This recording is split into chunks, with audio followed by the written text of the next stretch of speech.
Assalamualaikum warahmatullahi wabarakatuh. Perkenalkan, nama saya Naditya Friniska dengan NIM 19961400014. Di sini saya akan menjelaskan mengenai pasar tenaga kerja. Pada pasar tenaga kerja, terdapat 3 pokok materi yang akan dibahas, yaitu dasar-dasar penentuan upah, ilmu ekonomi dalam serikat pekerja, dan diskriminasi. Pokok materi yang pertama yaitu dasar-dasar penentuan upah. Yang pertama, tingkat upah umum. Tingkat upah umum terbagi menjadi 2 macam, yaitu upah real dan upah nominal. Upah real merupakan kekuatan daya beli dalam 1 jam kerja. Ketika upah real meningkat, maka kemungkinan besar daya beli seseorang juga akan meningkat. Upah real berkaitan dengan peningkatan pendapatan yang dikurangi dengan inflasi. Sedangkan upah nominal adalah upah yang berupa angka-angka. Jika upah nominal meningkat, maka belum tentu upah real juga akan meningkat. Hal ini disebabkan karena meskipun upah nominal meningkat, itu hanya berupa angka-angka saja. Permintaan terhadap tenaga kerja. Permintaan terhadap tenaga kerja berkaitan dengan produktivitas marginal.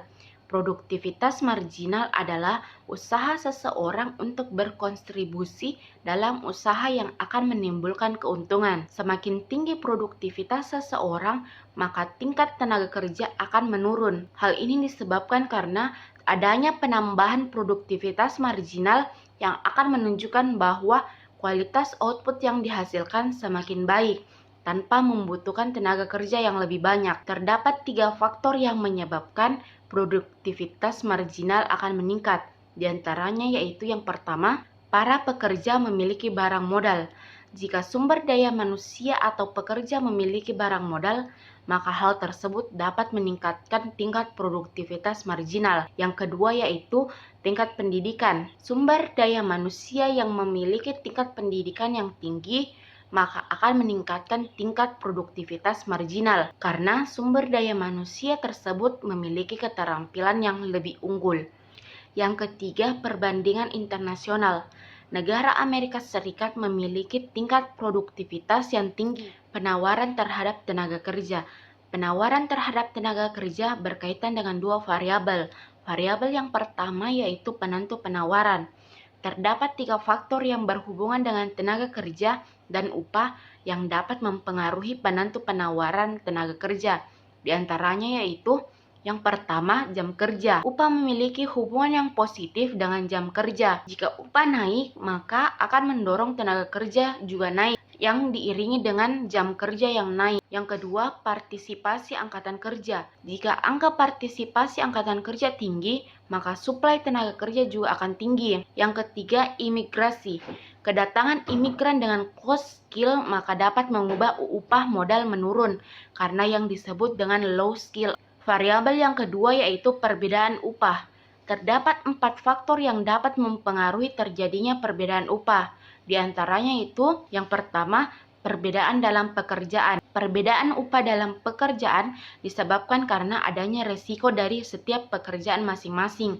Yang kedua, mutu tenaga kerja atau sumber daya manusia. Jika sumber daya manusia memiliki keterampilan yang tinggi dan bagus, maka sumber daya manusia tersebut termasuk dalam kategori sumber daya manusia yang unggul. Yang ketiga, sewa atas keunikan individu. Jika seseorang memiliki keunikan tersendiri, maka keunikan tersendiri tersebut dapat menjadi nilai tambah atau nilai jual pada pekerjaan yang sesuai. Yang keempat, pasar segmentasi. Pasar segmentasi adalah pembagian tenaga kerja berdasarkan kelompok-kelompok. Pokok materi yang kedua yaitu ilmu ekonomi dalam serikat pekerja. Sejarah. Pada tahun 1981, Serikat Pekerja dibentuk oleh Samuel Gompers di Amerika Serikat. Ia mengatakan untuk tidak melawan kapitalisme, tetapi berkolaborasi dengan kapitalisme. Terdapat 3 target perjuangan Samuel Gompers, di antaranya adalah upah tinggi, jam kerja yang sedikit, dan kondisi kerja yang lebih baik. Yang kedua, cara serikat buruh menaikkan upah dengan cara membuat kelompok serikat buruh, maka mereka dapat memonopoli suplai tenaga kerja untuk kenaikan upah yang hanya berlaku pada setiap anggota kelompok tersebut. Yang ketiga, Pengaruh serikat buruh terhadap upah dan lapangan kerja. Pengaruh serikat pekerja terhadap peningkatan upah hanya sedikit pengaruhnya, karena peningkatan tersebut hanya terjadi di awal saja, dan peningkatan upah akan menurunkan lapangan kerja yang mengakibatkan upah juga naik, tetapi tingkat pengangguran juga akan meningkat. Pokok materi yang ketiga yaitu diskriminasi. Diskriminasi ras, suku, atau agama akan menjadi penentu pasar tenaga kerja juga. Contohnya, diskriminasi ras yang terjadi di Amerika Serikat. Terdapat perbedaan tingkat upah antara orang-orang berkulit putih dengan orang-orang berkulit hitam, bahkan di saat memiliki keterampilan dan output yang sama. Kesimpulan yang dapat saya ambil adalah, dalam pasar tenaga kerja, produktivitas marginal merupakan faktor yang dapat menyebabkan peningkatan atau penurunan terhadap permintaan tenaga kerja. Jika tingkat produktivitas tinggi, maka permintaan terhadap tenaga kerja akan menurun. Begitu juga sebaliknya. Hukum penawaran berlaku untuk pasar tenaga kerja. Ketika upah meningkat, maka penawaran terhadap tenaga kerja juga akan meningkat. Sedangkan ketika upah menurun, maka penawaran terhadap tenaga kerja akan rendah. Perubahan upah dapat mempengaruhi tenaga kerja yang ditawarkan. Perubahan upah tersebut dipengaruhi oleh beberapa faktor seperti jam kerja, partisipasi angkatan kerja, dan imigrasi. Serikat pekerja dibentuk oleh Samuel Gompers. Samuel Gompers memiliki 3 target perjuangan, yaitu upah tinggi, jam kerja sedikit, dan kondisi kerja yang lebih baik.